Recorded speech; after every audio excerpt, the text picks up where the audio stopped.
সুপ্রিয় দর্শক মণ্ডলী, আসসালামু আলাইকুম। আমরা সকলেই অবগত, গতকাল সন্ধ্যায় মাননীয় প্রধান উপদেষ্টা জাতির উদ্দেশ্যে ভাষণ দেন। এই ভাষণে জাতীয় সংসদ নির্বাচন আগামী বছর এপ্রিলের প্রথমার্ধে যে কোনো দিন অনুষ্ঠিত হবে সেই মর্মে দিক নির্দেশনা দেন এবং নির্বাচন কমিশনকে সে অনুযায়ী রোডম্যাপ প্রস্তুত করার জন্য বলেন। প্রধান উপদেষ্টার এপ্রিলে নির্বাচনের তারিখ উল্লেখ করার পূর্বেই গত সপ্তাহে মাননীয় প্রধান উপদেষ্টার বাসভবন যমুনায় 30টি রাজনৈতিক দলের সমন্বয়ে নির্বাচনের তারিখের ব্যাপারে একটা মিটিং হয়। উক্ত মিটিংয়ে 27টি দল বক্তব্য প্রদান করেন। তাদের বক্তব্যে 24টি দলই 31শে ডিসেম্বরের ভিতরে নির্বাচনের কথা জানান। এদিকে গতকাল রাতে প্রধান উপদেষ্টার বক্তব্যের পর এনসিপির আহ্বায়ক জনাব নাহিদ ইসলাম বলেন, বর্তমান নির্বাচন কমিশনের অধীনে নির্বাচনে যাবেন না তাদের দল। এ প্রসঙ্গে ইত্তেফাক পত্রিকাও একটা প্রতিবেদন করেছে। চলুন, বর্তমান কমিশনের অধীনে নির্বাচনে যাবে না এনসিপি, নাহিদ ইসলাম।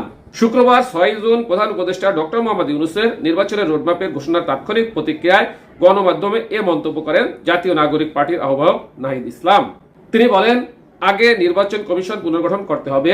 জনমতের ভিত্তিতে মৌলিক সংস্কারগুলো সম্পন্ন করে জুলাই সনদ প্রণয়ন করলে নির্বাচনে এনসিপির কোনো অভিমত নেই।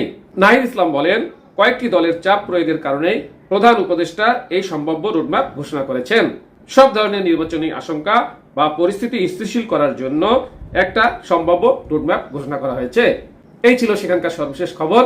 সাথে থাকার জন্য ধন্যবাদ। আসসালামু আলাইকুম।